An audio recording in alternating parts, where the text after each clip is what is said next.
It's all yours, Carolyn. Okay. You Um, want to share anything, or just you're just going to talk to us? I've had such a super busy month that I'm Yeah. just going to share with you the old-fashioned way. If I'm too loud or too soft, let me know, and I will try to make things clear, and we'll have time for questions. So, the Republic of Conscience is a phrase that actually has a long history in and out because sometimes it disappears from view and sometimes it comes back in. Right now, it seems many sources are talking about the Republic of Conscience. An organization called the World Parliament of Religions is having a major conference in August, and the focus is on Republic of Conscience. So maybe that's an effort by people to think positive after so much gruesome news that we daily get. So let's go. It has the ideas and some of the terms were part of the cultures of classical Greece and classical Rome. And the founding brothers for this country, um, who went to the university, many of them did, they read Greek and Roman texts. They wrote their exams and papers in Greek or Roman. So they were well prepared to discuss the founding principles and aims of a new society, which at that time it was a dream. They had not yet engaged in and won the war. So, but they did have some sense of what might be possible. So we'll do a short vocabulary exercise. What do these two terms mean? Republic. That's a Latin translation of a very important idea in early Roman history. It means, or it's translated as res, res, publica, and it means doing the public business. Um, and it was the responsibility of leaders to do the public business. A more recent example is in our own society at the time of the revolution. You've all heard of the Tea Party. Well, why were the rebels so focused on tea? Because at that time, the King of England and his buddies that were mostly in the cabinet were investors in a new trading corporation, the British Trade Company, mimicking what the Dutch had did and others would do. And they were developing their colonial trade. And one of the ways they did this was through the encouraging the growth of tea and its transport to Europe. And so, as private investors, they were expecting to make. And the rebels said, "We don't." That's why they're trying to hold on to us.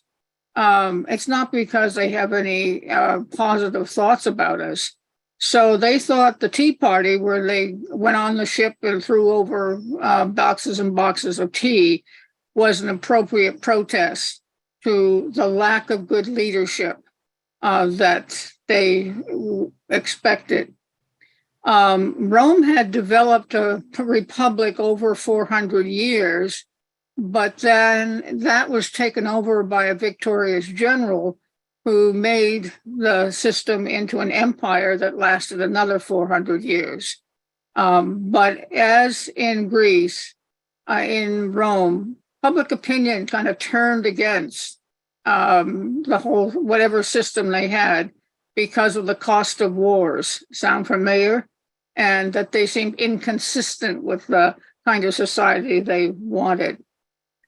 So there's much that could be learned by studying the classical period.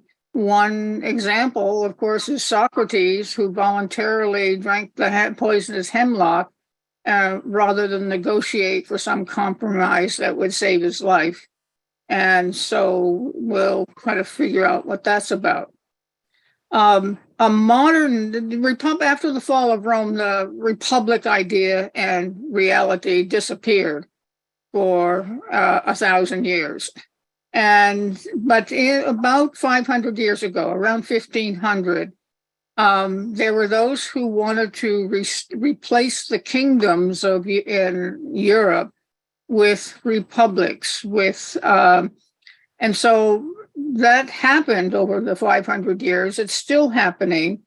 To have a republic in their mind meant having a constitution, elections, due process of law, an affirmation of natural rights, perhaps a provision for impeachment of any leadership, and a whole lot of other institutional characteristics that we have now, and they do provide some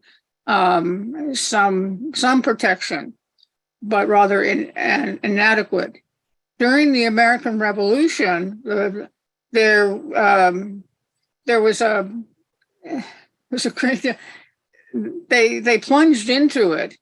And in one of their early conventions, continental conventions, somebody asked the question, well, what do we call ourselves? Let's say if we do get this independence, what do we call ourselves?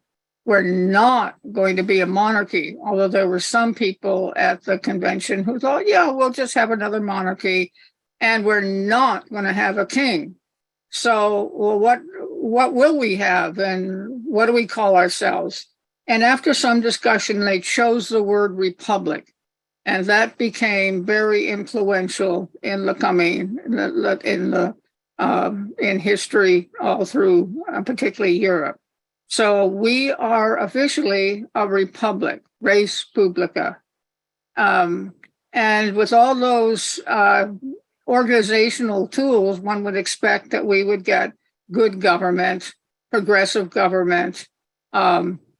Things, various rights, and that we have a pretty good system. But most people think it's inadequate today. We may have all these elections and due process of law, and we can tinker and improve things. But there's so much cowardice. There's no leadership. There's no consensus. There's little accomplishment of needed public policy. Instead, we have wars, a military budget that is out of control. Now it's about $840 billion. No leadership, dictatorships, pseudo-democracies, prejudice, and partisanship throughout the system. The system seems paralyzed. Expansion of protests, violence in the streets, and this is not just in this country, but it seems to be happening certainly all over Europe and to some extent in Asia. So a republic, the idea of a republic has lost its luster, even though conceptually it seems like a very good system of government. And we should note that most organizations, certainly local government, but even if you remember having to elect a president when you were in fifth grade, the elements of a republic can be found in many places, and that just shows something of a commitment to that. So, but something seems to be missing. And we wonder, what is it? And the answer that I'm going to give today is that what's missing is certain resources operative within human beings that we don't, by and large, have awakened in ourselves some sort of vision, some set of ideals, some set of principles, some sort of reasoning, some waking up of intuitions. There seems to be no commitment to the good of the whole. What's needed is qualities that human beings do have a capacity to.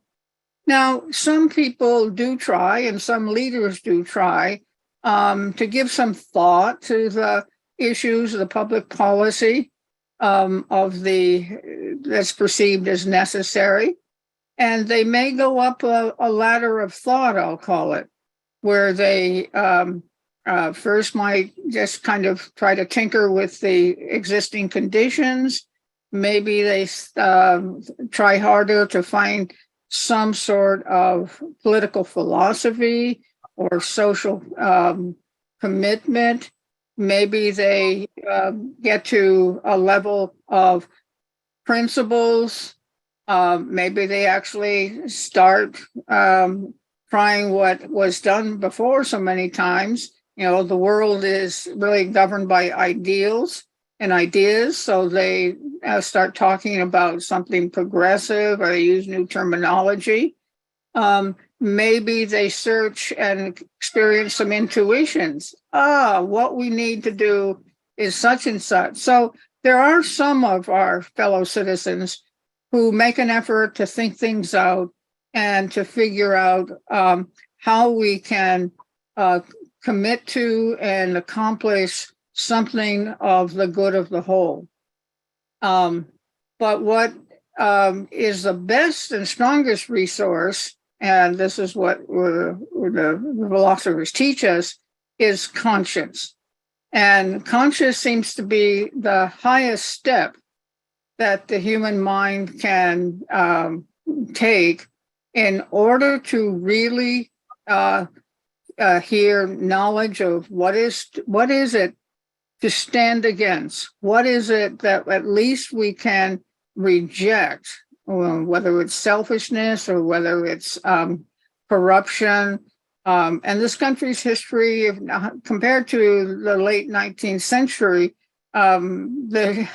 there is a lot of improvement from the days when railroad barons could stand outside the doors of the Senate and hand out $100 bills to senators as they came out. So we've gotten a little more subtle, so to speak, but we still don't find some recognition that we need a true source of knowledge that will come from above, so to speak.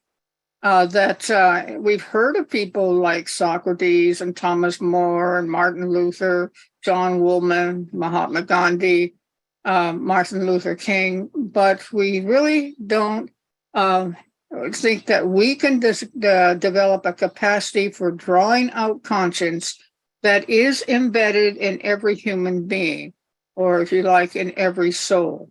That's the defining characteristics of conscience that exists, and it exists embedded within us and exists eternally. It's not something we create. It's not something that you can just kind of tinker with. You have to invoke it through discipline, purification, and sacrifice. And in this week's almanac, there's a quote from Gandhi, which I'll just read quickly, where he says, "Conscience can reside only in a delicately tuned breast."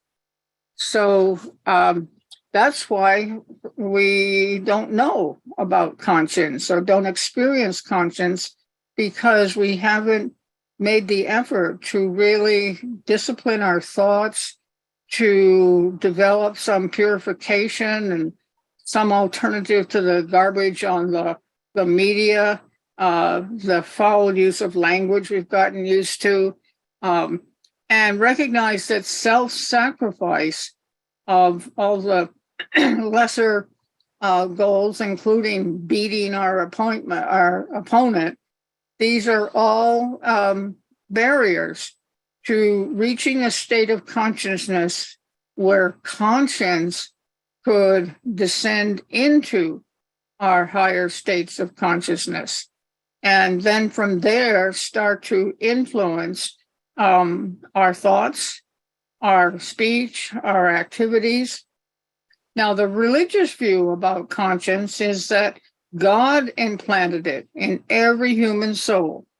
And he implanted a capacity to distinguish right and wrong, and to implant a divine light that would, if we could receive that divine light, we could see more clearly and truthfully what is right and what is wrong, because otherwise the human soul that God created would have no value, no worth. And certainly by doing this, he's going to setting every human soul on its own journey to discover what is true.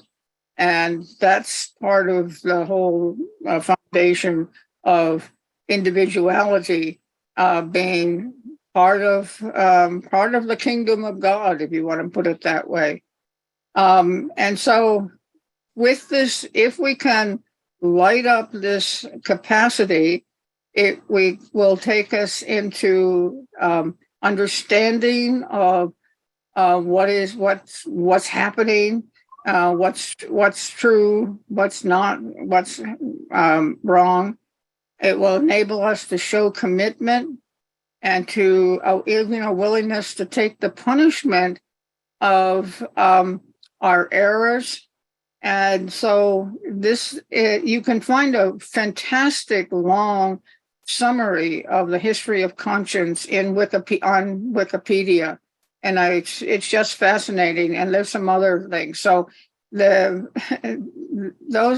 people have done research on this idea of what's consciousness over time. And of course, it was very central to the Protestant Reformation that created the break with Catholicism, because Martin Luther was engaged in a very definite act of conscience when he nailed, I think it was 96 theses on the door of the church in Würzburg.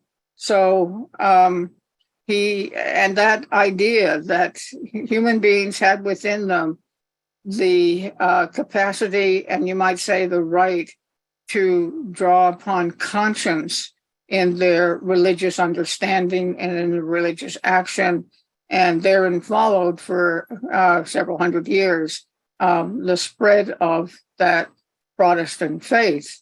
So that was one influence. But since that time, there was the idea that conscience was basically a negative act of what to stand against. But in time, those who were involved in this movement said, well, conscience can be a source of positive activity. Conscience could help me understand, well, what should I do right now in the way I treat human beings or in what I believe. That was made obviously greater diversity in the belief in conscience and its application in secular uses. So although you can say that Martin Luther King, for example, was a religious person, he and others in the civil rights movement were not necessarily focusing on religious ideas. They would speak of their faith sometimes, but we find that conscience became, over time, over centuries, became attractive as a way to engage in secular life, in political life, and in global understanding of what we should be doing, and how there is equality in this capacity among all human beings from the time of birth on, and that's something that can be a very powerful influence if enough people take on some sort of understanding of conscience and how it frees them to think and to choose in ways that are not bound up in dogma or ideology or partisanship.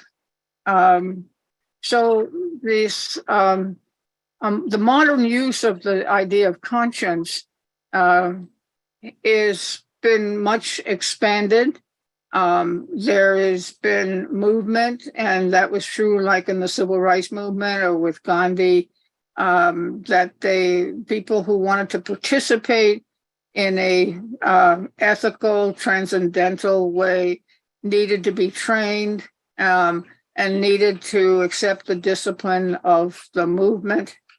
So the motivation for participating in activity, claiming the use of conscience, must be transcendent and must be transformative.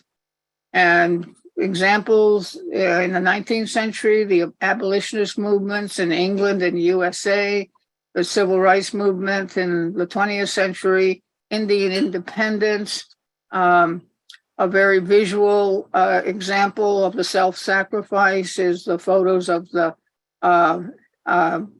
those supporting the vote for Blacks crossing the bridge or trying to cross the bridge in Selma.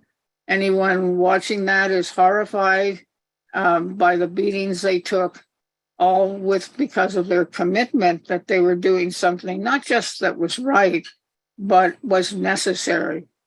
So, well, how then can conscience become involved in our republic? Because that's another danger is, well, I believe my conscience, but I'm going to just make my own little decisions here and there. I'll be nicer to my neighbor or something. No, the momentum has been through leadership. And we could say, well, that's how we're going to vitalize the use of our institutions and improve the quality of our public policy. A big vacuum where we don't have a use of consciousness is our public health system, which a recent book has documented how collapsed it's been and how unprepared we were with COVID. You would think that that's something fundamental to our life together, to ensure good health care for everybody. And there are people who believe that, and there's people who say, no, sorry, you got your paycheck or not. So it could come through leadership, which obviously is a smaller group of people. It could come through some way, not necessarily a government institution, but all the NGOs are out there.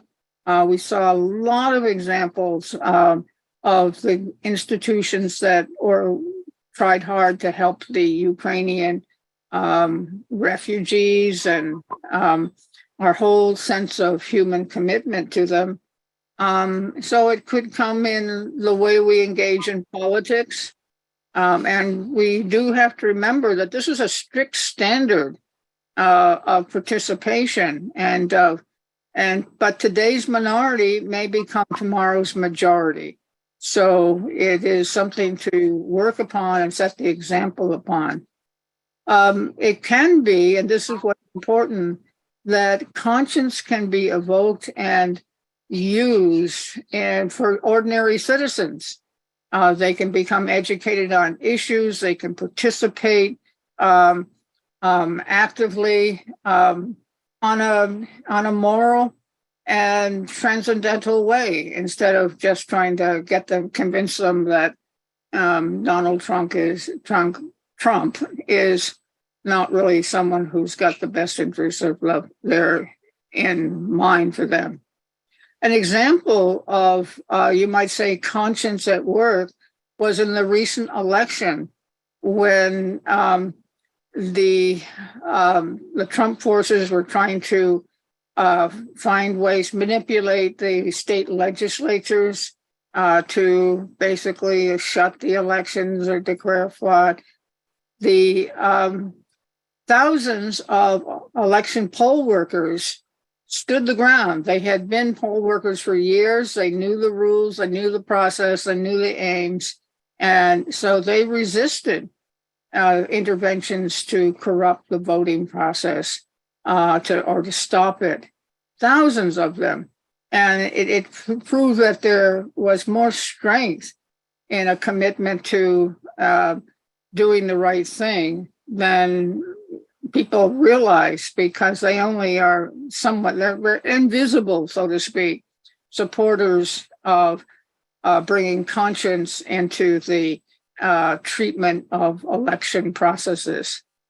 So, and we've mentioned that increasingly, conscience certainly in the 20th century became a positive, creative source of change. People didn't expect that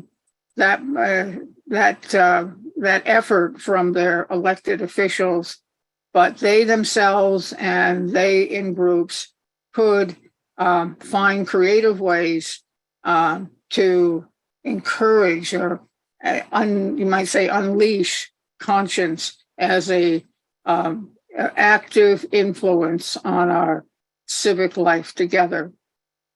And so the main point, you might say, about in a republic of conscience is to activate the best human qualities to participate in public life, activate the permanent inner qualities so that civic activities come alive, reject sectarianism, partisanship, parochial traditions, beware of bargaining, because bargaining, it becomes a kind of a calculus of immediate self-interest for different groups or for someone running for an election.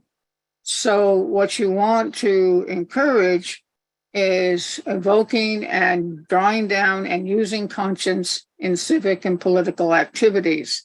And that could be in personal communications. Yesterday, we watched a young woman just go up. We happened to meet a young man who was very depressed and all. And I was just a quiet observer of how she approached him and talked to him and tried to give him confidence, held his hand, etc. And he actually, he did wake up. He did have he was, in a sense, so grateful that somebody was speaking to his issue. And that's something we can all do. We can participate in an NGO, volunteer spirit can be evoked. And that we're pretty good at. It just doesn't get into the news, and it doesn't seem to affect the official participants in government. And we can actually, through NGOs, transform both people and societies. So that is an opportunity to make you might say, the environment in which institutions are associated with the Republic can be awoken to do what should be their duty. And you also have just informal participation in political activities that a republic allows. We still have a great deal of freedom, and we do, so we can do more despite the corruption of communication and things like that. And in a sense, most importantly, we need to think of ourselves as part of a humanity, 8 billion people, all implanted with we'll give a few exceptions, now lost souls, all have this innate capacity for conscience. And if you watch carefully, one thing you can see, for instance, is the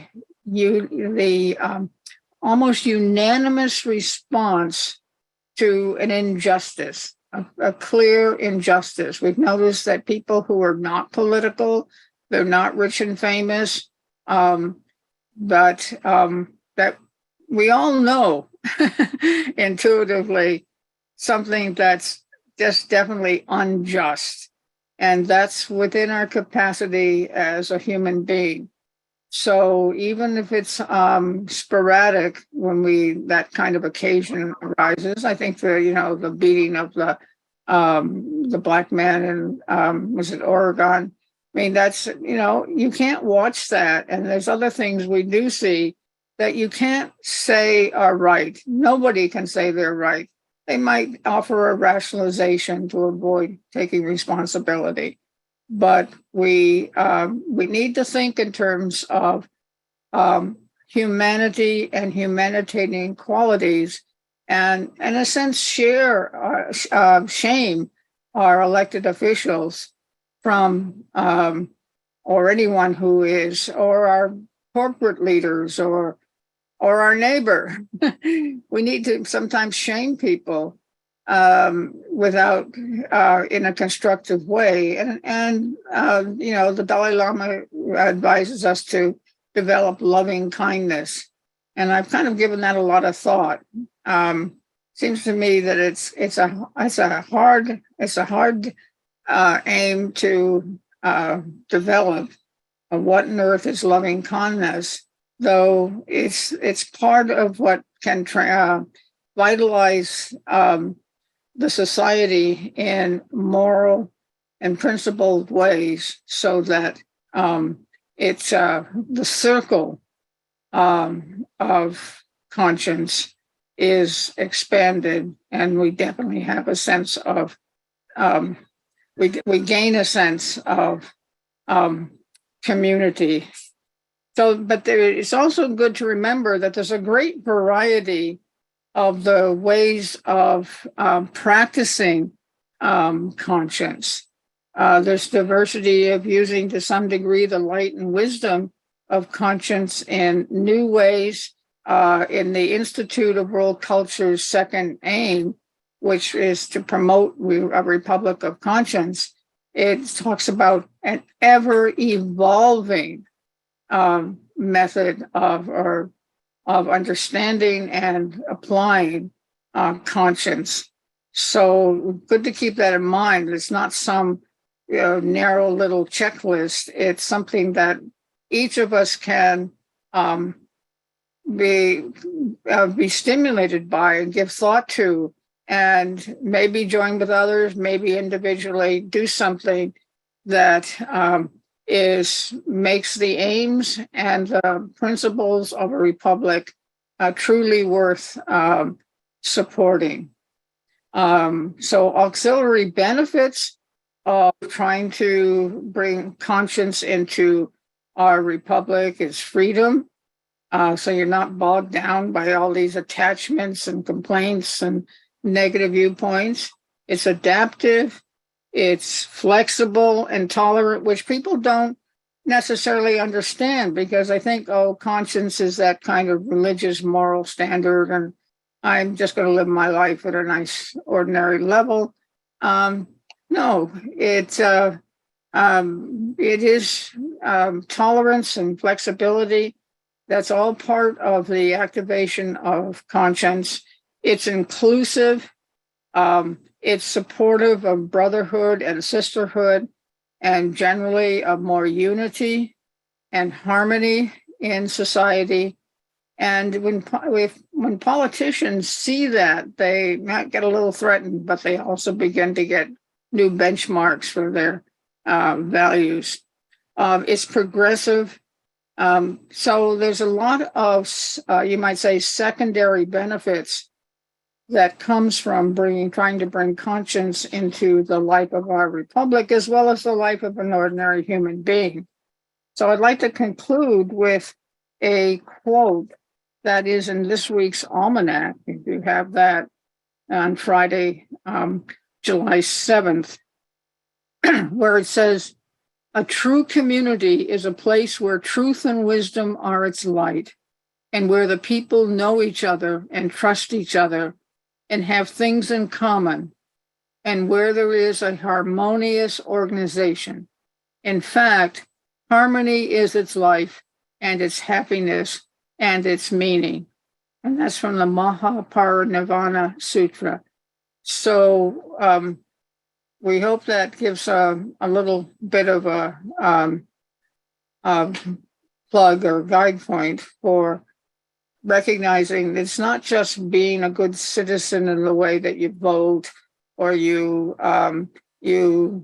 try to find out more about the issues. All of that's important, but more important is to wake up the deep and moral capacities we have within ourselves.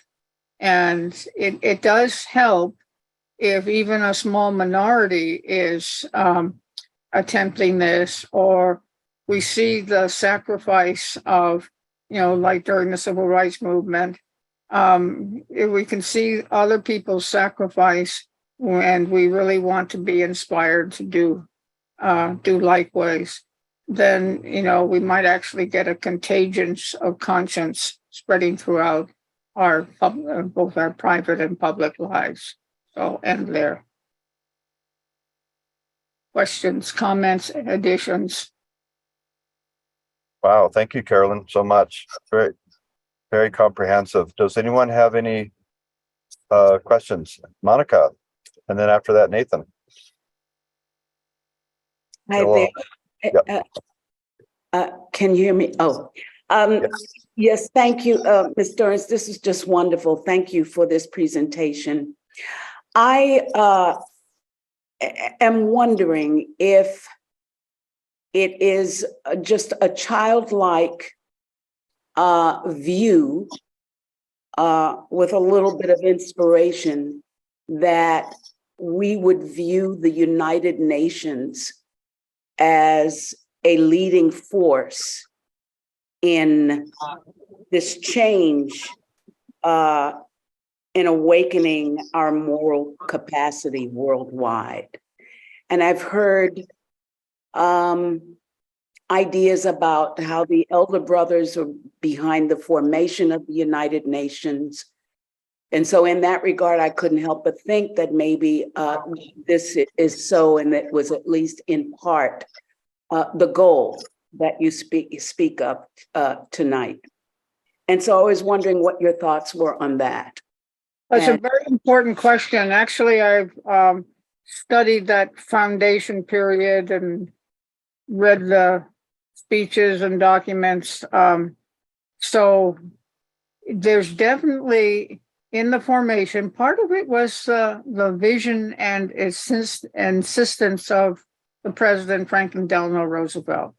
He put this on his agenda at the very beginning of World War II. He basically said to Winston Churchill, we're going to form a United Nations. And he picked some people within the Department of State who had the vision and spirit and tolerance to pursue it and prepared documents. And so just last week on the 25th, it's a wonderful story, really. And American diplomat Ralph Bunche whose new book out on him was part of the vision. So some very visionary people had that inspiration and believed that an organization like that could both do some good social things, but could prohibit the use of the violations of sovereignty and and territorial integrity. It would prohibit the invasion of one country by another, which of course President Putin is an obvious, intense violation of. But there was vision there. Once it was organized, and there was a lot, if you go to the conference in San Francisco, where they actually all came to sign the final document, there was so much enthusiasm. People from outside, said that Hollywood actors, everybody was wandering through the hotels, just everybody was empowered and inspired by the creation of this organization. Unfortunately, some compromises like the Security Council vision was put into place. But it has, it was there. And from time to time, it has been there. And right now, it also had, at first, states sent delegates who thought their first obligation was to promote their new state interests in this new organization. And there was kind of the vision got buried in a bureaucracy. But then leaders, secretary generals like Kofi Annan, kind of said this organization needs to broaden its scope. It needs to work with business rather than antagonize it. It needs to work with NGOs, which at that time were just exploding in being part of the civic life of the world. And he did help open it up to another direction. Okay, the Security Council may have its blockages, but we can create agencies in the what you might call the executive administrative side of the UN and do things that help people and bring about vast improvements in the capacity of many of the nation states. And so there's all kinds of issues like adopting children or educating children or educating farmers and giving them support. There's a long list, if you start to look into it, of all the different activities that the United Nations is currently supporting and the employees are currently supporting that give hope for the institution and that give us give support to countries that are struggling, to any country. So in terms of your, if you look at that, all those programs and agencies, and you can actually watch their committee meetings and all the rest online, there is hope that that the UN and its leadership is going ahead with trying to apply the vision of the United Nations as a global, helpful agency.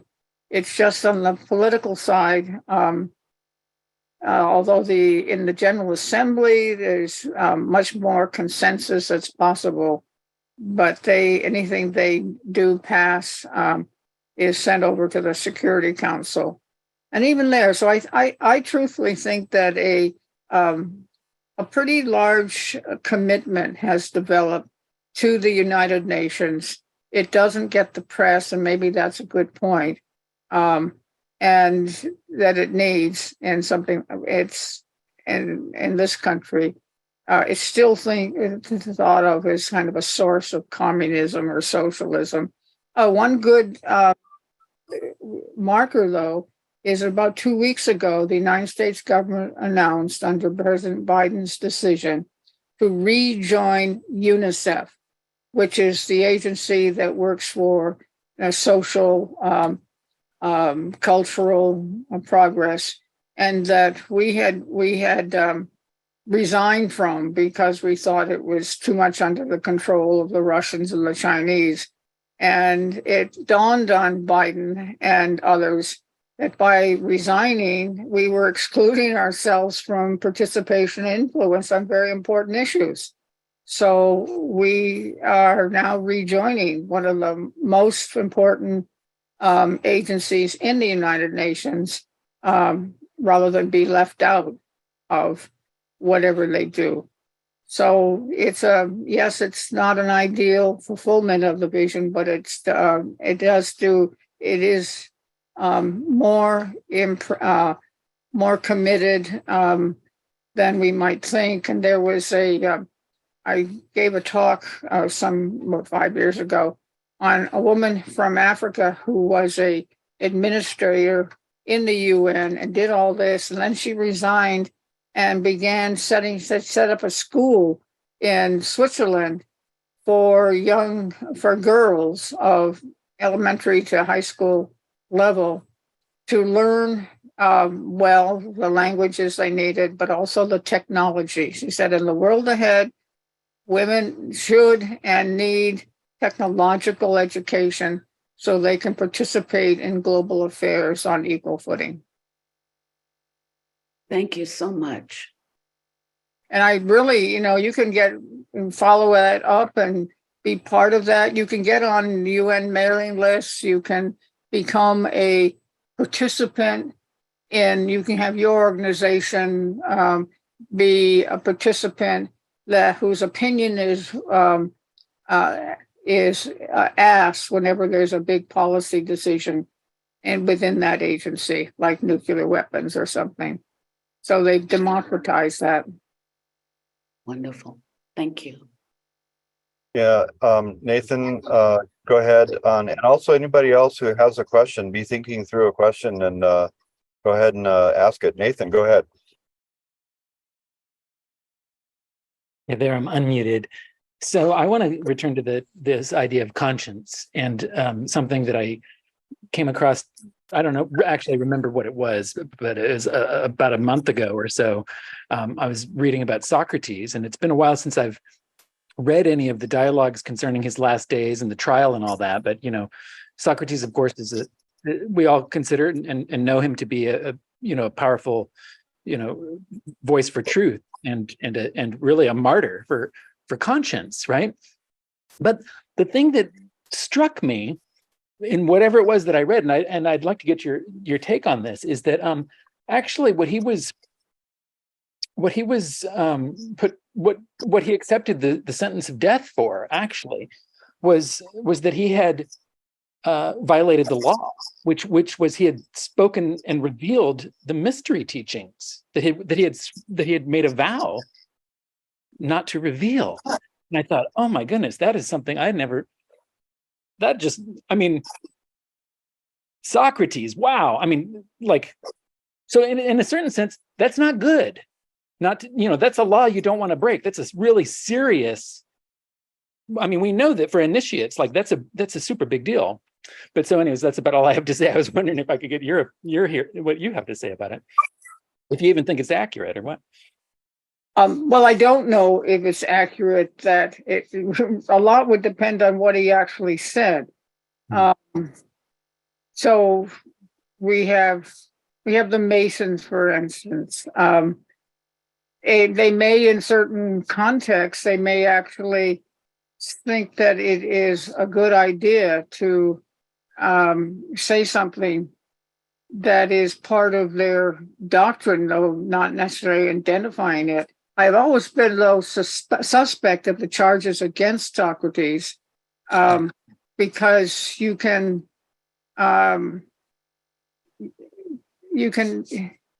it's an easy charge to make. It's like disturbing the peace. A government can come in and say, well, you've disturbed the peace. So now you're going to be put on trial and go to jail if you keep doing it and things like that. So that was always my impression, but I really couldn't comment on it depends on what he said. And were they, was it really part of sacred mysteries and obligations he had assumed? I really couldn't comment on that. But I would be suspicious of it because there's generally there's a pretty strong tendency to expose, quote unquote, people who are provocative, people who dare do something different. So that would be my bias, so to speak. I did much read about that, but it's been maybe 5 years, so I wouldn't want to try to claim some accurate understanding.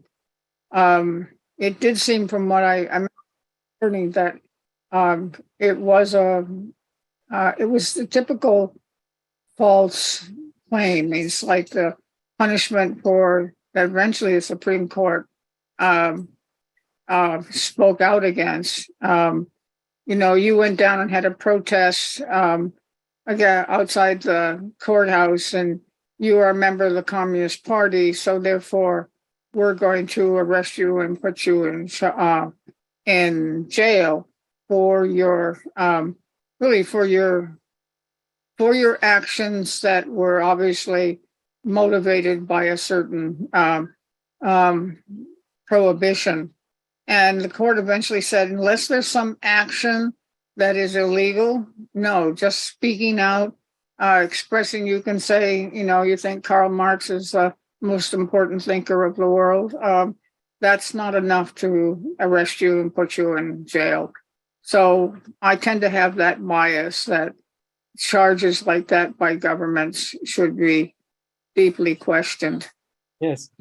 And so do I. I mean, traditionally, it makes me want to go back and read the dialogues, though, because if indeed he intentionally broke the law and that was the law that he broke.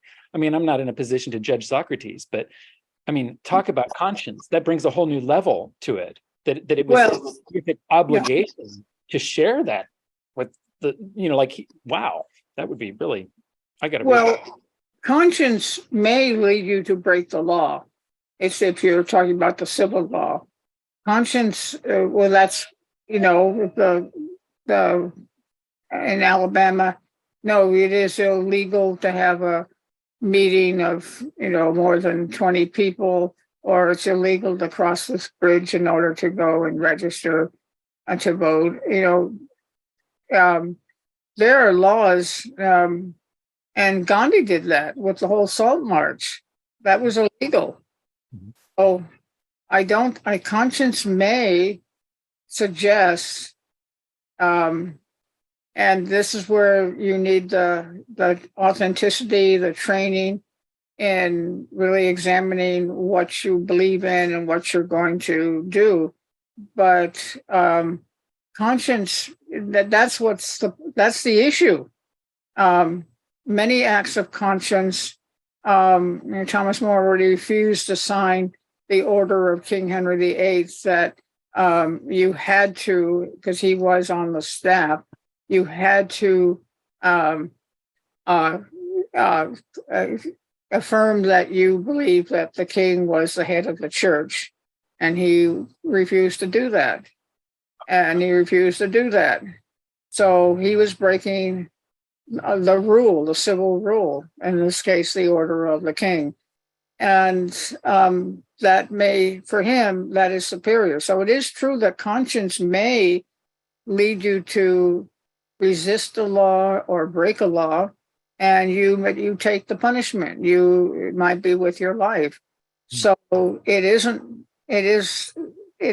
seen, and the religious affirmation of conscience, which not always enforced, so to speak, but it does basically support that. Well, God's pleased and you're going to heaven. So why would I be afraid of breaking the law if the law is truly unjust, pernicious, etc.?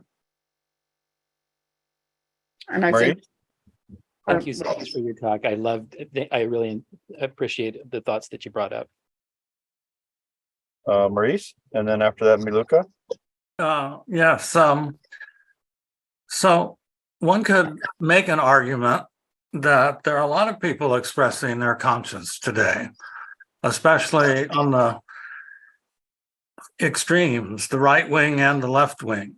A lot of people, for them, abortion is the issue, the defining issue, because it has to do with life and death and the definition of life and death and morality. Could you say something more about maybe, is there a distinction between a true conscience and a false conscience, or a true conscience and simply a socialized conscience?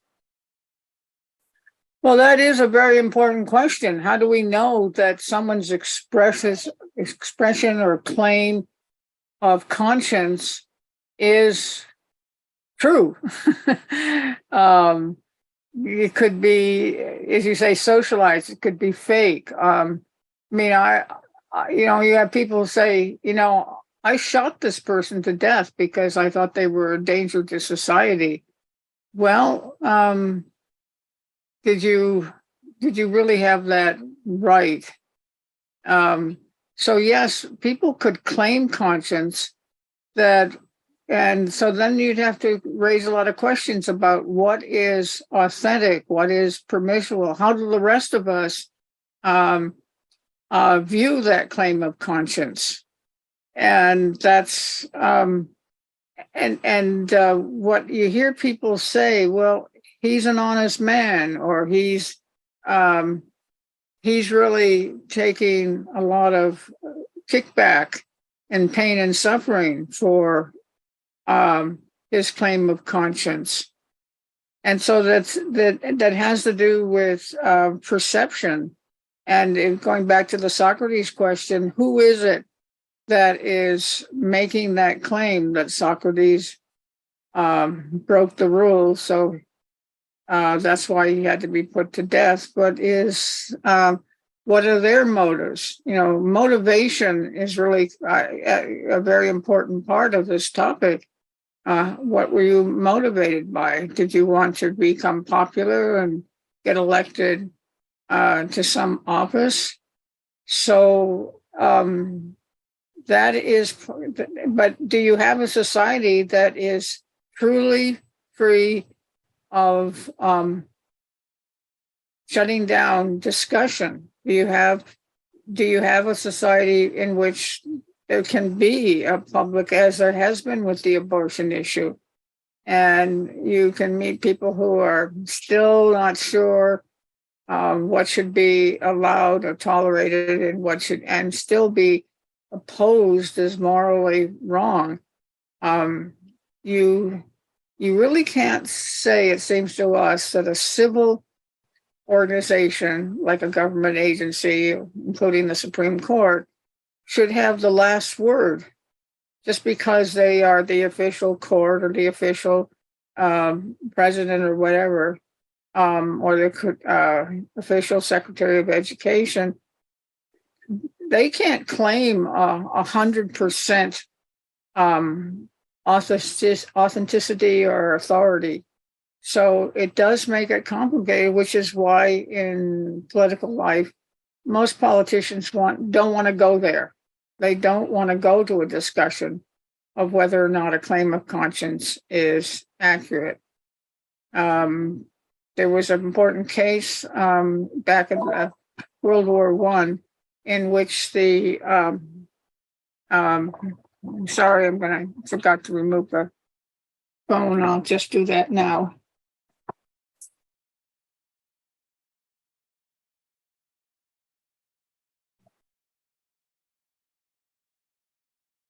I think there's a question or two that was written in the chat. And after we hear from Miluka and David Grossman, I'd like somebody to read the questions in the chat because I can't find my glasses. But okay. So anyway, yes, you have to have the openness of discussing a claim. And it's hard to know. And you say, well, no, this person's sincere. They at least have the right to claim that. They may have the right to go to jail, but not to be beaten or tortured or killed.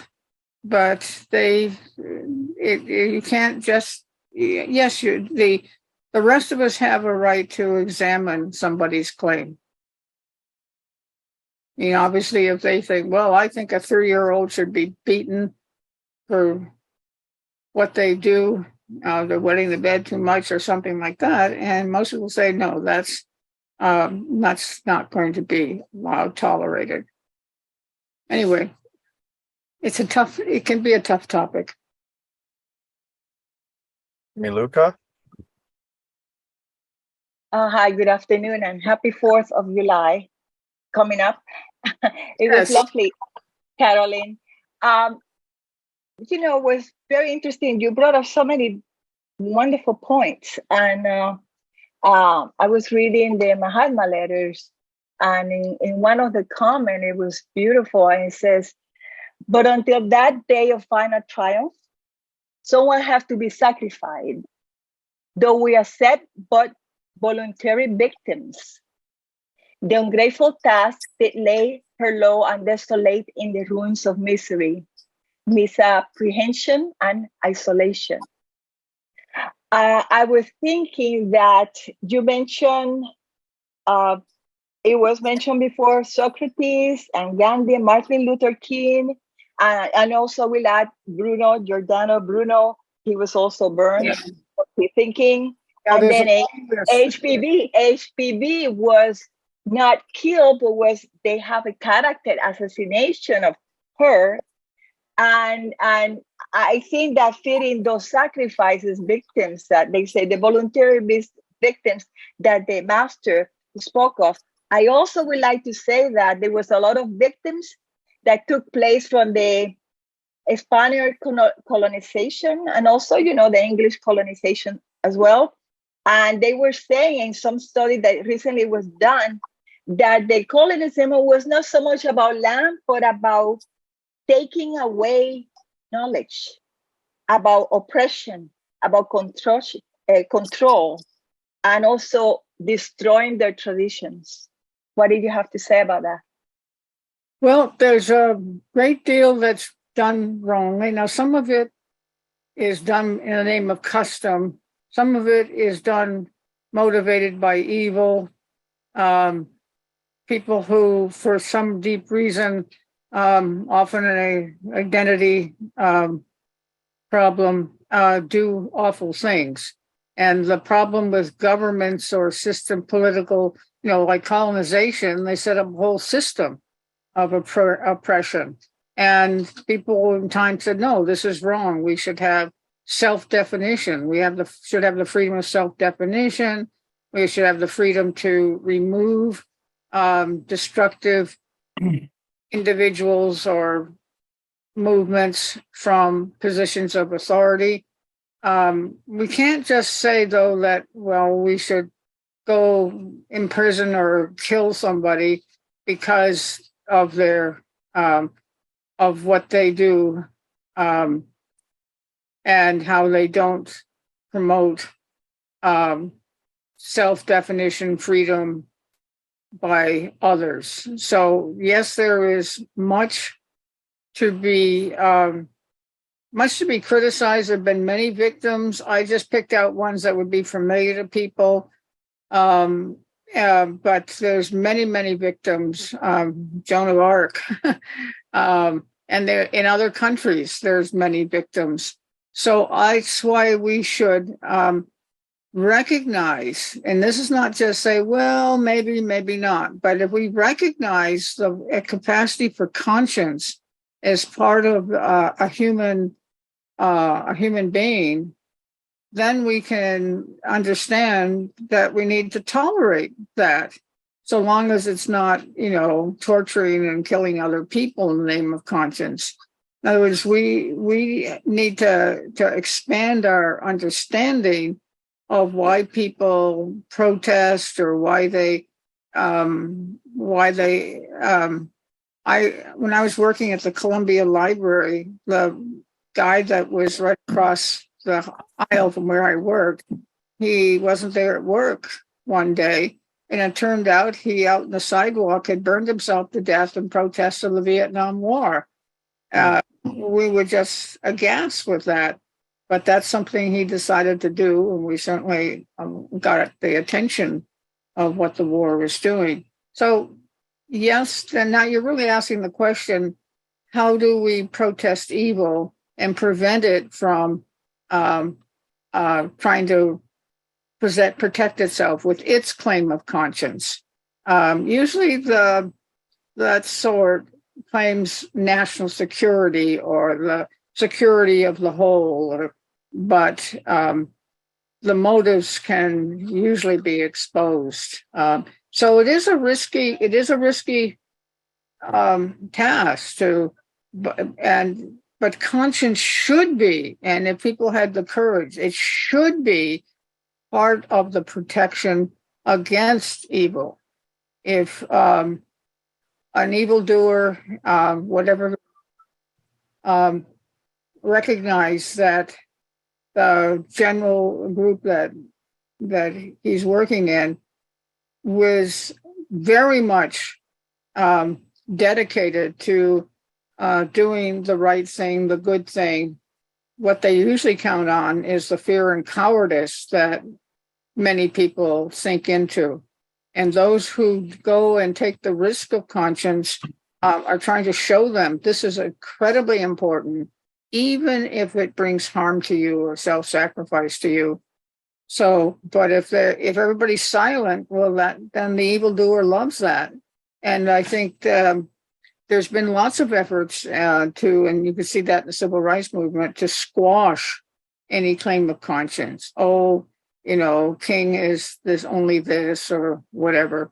So that's why we need at least the articulation and the expression of the faculty of conscience, and just that's at least we can put up a good defense of the idea, even if there are those who are going to punish us for it or try to discredit the claim of conscience. Oh, it's just your opinion. That's the easy one to do. And unfortunately, people go for it. Instead of, and the kind of the point of this talk is, hey, you've got some tremendous capacities within you that you can use in the great battle for good over evil. Desiree?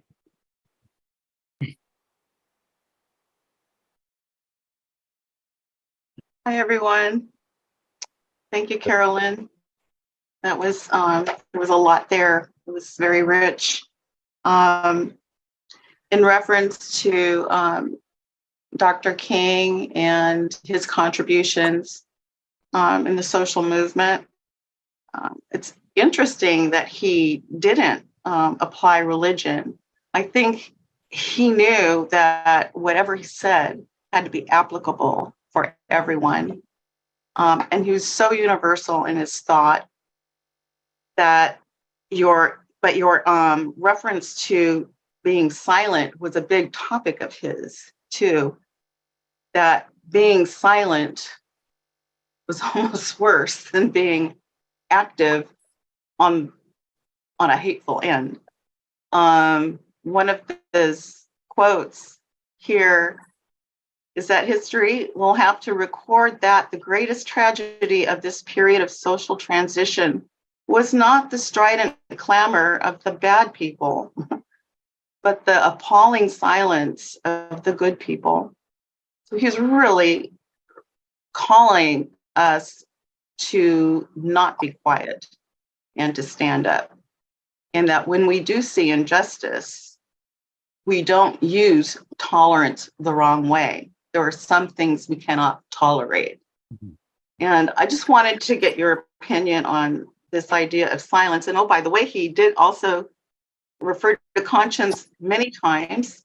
In another quote, there comes a time when one must take a position that is neither safe nor politic nor popular, but he must take it because conscience tells him it is right.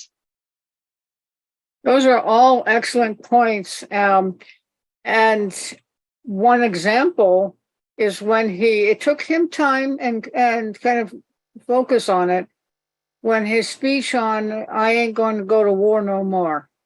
That is a remarkable speech, and which he knew that it was still almost, heresy deserving death to oppose the Vietnam War.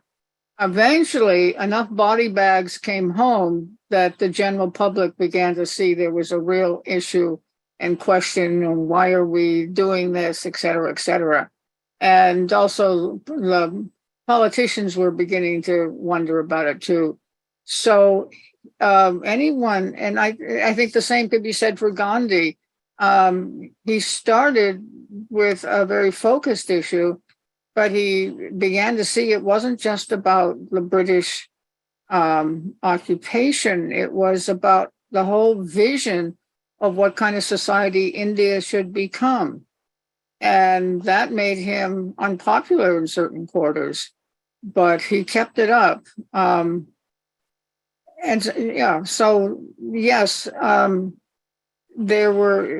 had to learn, and then of course he also learned that he had to go to the economic issues. It wasn't just the legal issues, it was the economic issues. So leaders who, and that's what's good about putting yourself on the right side of an idea like conscience, is that you can learn more clearly and accurate what is the right thing to do. It isn't like you just get a whole meltdown of conscience. It's something that you take a hit with it. You say, well, no, wait a minute, this is wrong. I'm not going to do this. Thomas More was not going to sign off on King Henry's effort to become head of the church in England. So from that, then bigger things did develop, like that there should be tolerance for all religions. It took to the end of the 19th century before Jews were allowed entry into the key universities. So that's quite a ways down the line, so to speak. But so you may have to learn more about what is right and wrong. But if you don't put your mind to it and keep your learning list, then you'll never get any place. You'll just get stuck with everybody else in the silent majority. But thank you for your comments, because they were very apt. We have time for David Grossman. Do we? Thanks for your presentation. During it, a few things came to my mind. You can speak on any part of it. One is that sometimes we conflate consensus with conscience in the world, especially when we're dealing with big issues. And I think that's something to think about, because conscience is something that comes from within each of us. And two was, I was thinking of the voice, what will activate our conscience, HPB, the inaction in the deed of mercy is action in the deadly sin. I mean, just those words, awaken conscience, at least to me, it's something to reflect on. And the third was, I don't know if this story is apocryphal or not. You've probably heard it when Thoreau went to jail because he didn't pay, the slave tax or some kind of tax. And Emerson went to jail to visit him. And he says, he says to Thoreau, "What are you doing in here?" And Thoreau's answer to him is, the question is, what are you doing out there? So. And there were conversations that I was around, and when the war in Vietnam started breaking out and the draft was being put in place, I heard a lot of dialogue where someone would say, why did you cooperate with the draft? And the response was, well, why aren't you doing it? So it would be much better than going to Canada.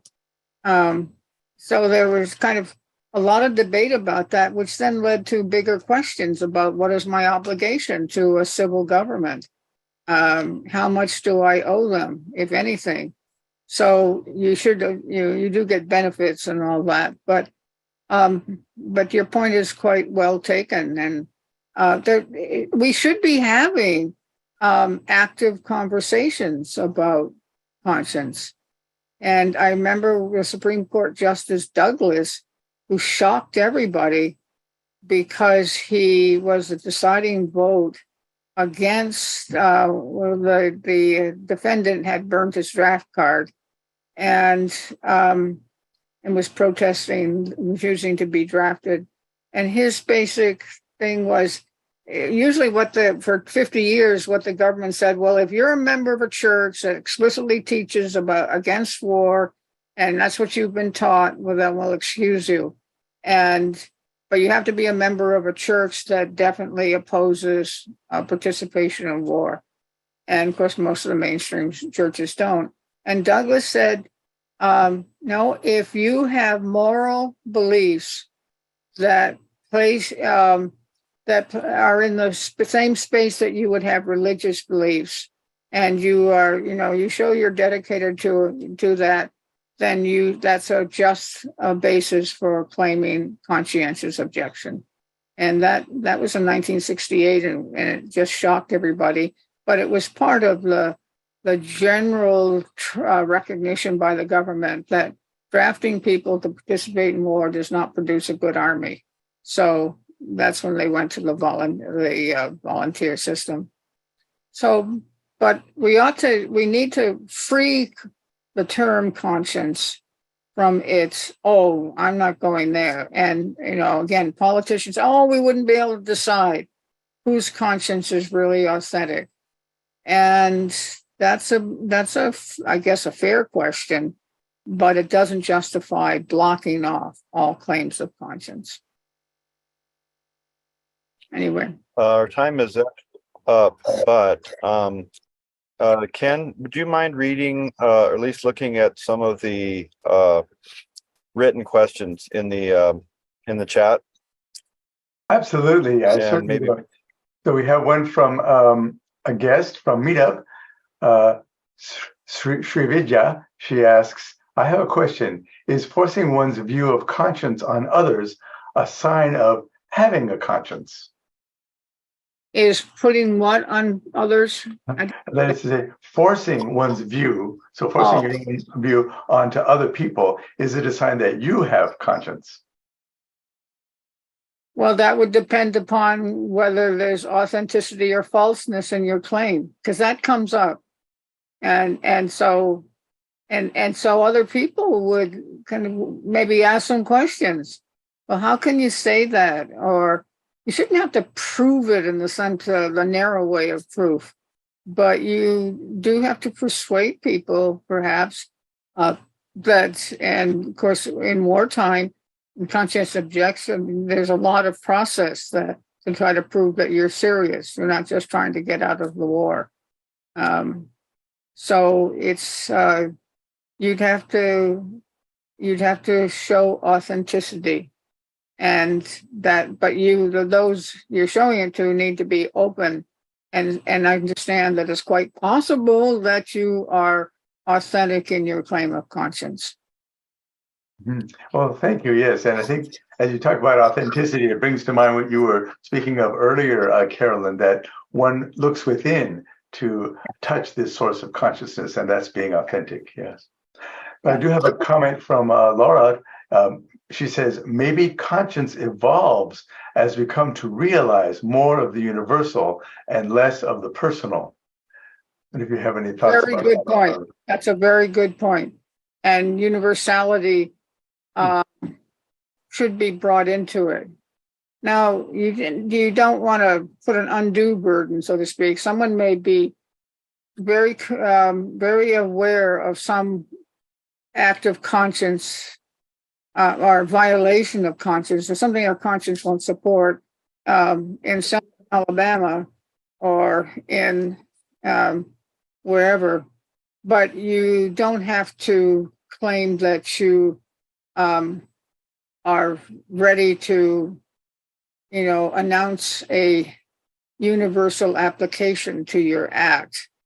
I don't know if that was clear. What I'm saying is that you go in stages, and so Gandhi was very focused on the situation he was in, and the Dalai Lama was very focused on restoring freedom to Tibet, but he was advised to no, now's the time to go global.